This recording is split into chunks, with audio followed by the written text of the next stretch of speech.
Mo kí gbogbo èèyàn tó ń gbọ́ mi níbikíbi tí ẹ bá wà. Orúkọ tèmi ni Dr. Ọlálékan Sàlámì Aláàfin Ìṣẹ̀ǹbáyé. Iṣẹ́ kan ni mo fẹ́ kọ́ wa. Ẹ má gbàgbé pé ìdí tèmi fi ń ṣe fídíò yìí ó yàtọ̀ sí ìdí tọ́pọ̀lọpọ̀ fi ń ṣe àwọn fídíòs tó ń ṣe. Ìdí tèmi fi ń ṣe àwọn fídíò tí mò ń ṣe ni pé láti polówó ẹgbẹ́ kan fún wa. Orúkọ ẹgbẹ́ náà ni Association of Africa Tradition and Culture. Ẹgbẹ́ olóríire. Kí la máa ń ṣe nínú ẹgbẹ́ náà? Òun náà ni pé tí wọ́n bá mọ nǹkan ẹyọ kan, mo fẹ́ kó mọ̀ lọ́kàn ẹ pé ẹlòmíì wà ó mọ nǹkan míì yàtọ̀ sí nǹkan tí wọ́n náà mọ̀. Tí wọ́n bá mọ ògùn jẹ̀dí, ẹlòmíì wà tó mọ ògùn ibà. Bẹ́ẹ̀ sì ni ẹlòmíì wà ògùn ara ríro lòun mọ̀ tó jẹ́ ògùn ìbílẹ̀.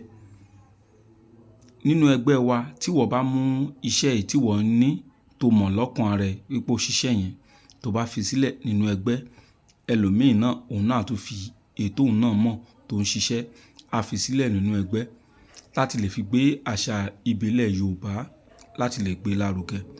Kó má jẹ́ pé nǹkan òyìnbó òun là ń tẹ̀lé. Torí ẹ̀ la ṣe dá ẹgbẹ́ Association of Africa Tradition and Culture la ṣe dá sílẹ̀. Kì wá ń ṣe ọ̀rọ̀ ògùn nìkan là ń ṣe nínú ẹgbẹ́ wa. Gbogbo àwọn nǹkan tó ní ṣe pẹ̀lú àṣà Yorùbá òun là ń gbé yẹ̀wò nínú ẹgbẹ́ wa. Kò wá ń ṣe pé oníjìbìtì, kì í ṣe ẹgbẹ́ tó máa wọ̀ tẹ́nìkan máa mẹ́sẹ̀jì ẹ. Ẹni tó bá mẹ́sẹ̀jì ẹ tó bá ti jẹ́ ọmọ ẹgbẹ́ wà tètè rìpọ́ọ̀tù ẹ̀. Nítorí pé gbogbo nǹkan aburú ibi àwọn èèyàn ti máa ń mẹ́sẹ̀jì èèyàn ló ti máa ń wáyé. So ẹgbẹ́ tó yẹ pé tó bá ṣe wọ ọbẹ̀ security wà fún ẹ. Ìwọ náà ò ní mẹ́sẹ̀jì ẹnìkan pé òun wá ràn lọ́wọ́ débi tí ẹni yẹn máa lù ẹ́ ní jìbìtì. Irú ẹgbẹ́ báyẹn òun ni à ń sọ. Tó bá fẹ́ darapọ̀ mọ́ ẹgbẹ́ náà, àyè wà fún ẹ níbikíbi tó bá wà.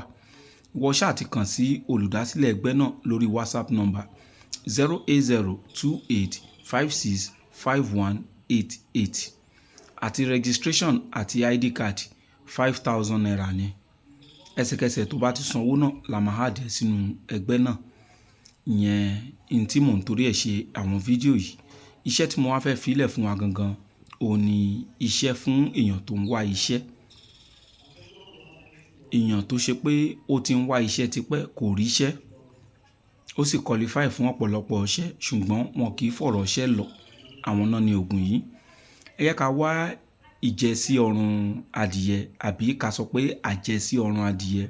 Ó depend lórí bí èdè kálukú bá ṣe rí. A wá mú ìjẹsí ọrùn adìyẹ yẹn àbájẹsí ọrùn adìyẹ yìí á fi sínú sásùn. A wá mú àdó kan á fi sí. A wá mú odidi atare kan náà á fi sí. A wá jó papọ̀. Tá bá ti jó papọ̀ tán, ẹ jẹ́ ká pò lọ́ṣẹ. Nínú sásùn tá fi jó yẹn náà láti máa lọ. A wá pò mọ́ṣẹ. Tá bá ti pò mọ́ṣẹ, a máa wá fi ọṣẹ yìí a máa fi wẹ̀ pẹ̀lú gbólóhùn ẹ̀. Gbólóhùn ẹ̀ ni pé tá a bá ṣe ògùn tán, ọ̀rọ̀ àdó òun là fi ń lọ ògùn. Tá bá ṣògùn tán, àdó là fi ń lọ. Ọ̀rọ̀ ògùn là fi ń lọ àdó. Tádìyẹ bá jẹun tán, a fi lọ àjẹsí ẹ̀. Ọ̀rọ̀ iṣẹ́ kan fi lọ̀ mí. Àwa fi wẹ̀ pẹ̀lú àṣẹ Ọlọ́run. Gbogbo àwọn iṣẹ́ tó dáa wọ́n á máa fi lọ ẹni yẹn. Ẹ má gbàgbé pé mo sọ fún wa pé Association of Africa Tradition and Culture òun lẹgbẹ́ tèmi ń polówó. Ìwọ náà darapọ̀ mọ́ wa ńbẹ̀ kó wá mọ bá ṣe ń gbé àṣà Yorùbá lárugẹ. Ọ̀pọ̀lọpọ̀ ẹgbẹ́ là ń rí tó ṣe pé wọ́n ń polówó wá join WhatsApp group mi. Tó rán máa ń post ògùn. Kì í ṣe nǹkan táwa ń ṣe nìyẹn. Odidi association ta register lọ́dọ̀ ìjọba ni tó dẹ̀ ní mission tó níbi tá ń lọ. Ọlọ́run á sì gbé wa débi ire pẹ̀lú àṣẹ Ọlọ́run. Owó ipò fẹ́ darapọ̀ mẹ́gbẹ́ òun lówó tí mò ń sọ wípé 5,000 naira àti owó ID card. Fọ́ọ̀mù tó máa fill ó ti wà nínú 5,000 naira. ID card tó máa gbà ó ti wà nínú 5,000 naira. Nọ́mbà tí mo fún wa ẹ má pè ká kàn mẹ́sẹ̀jì ẹ̀ ní WhatsApp ni. Nọ́mbà náà lẹ́ẹ̀kan sí òun ni 08028565188. Á dára fún wa o.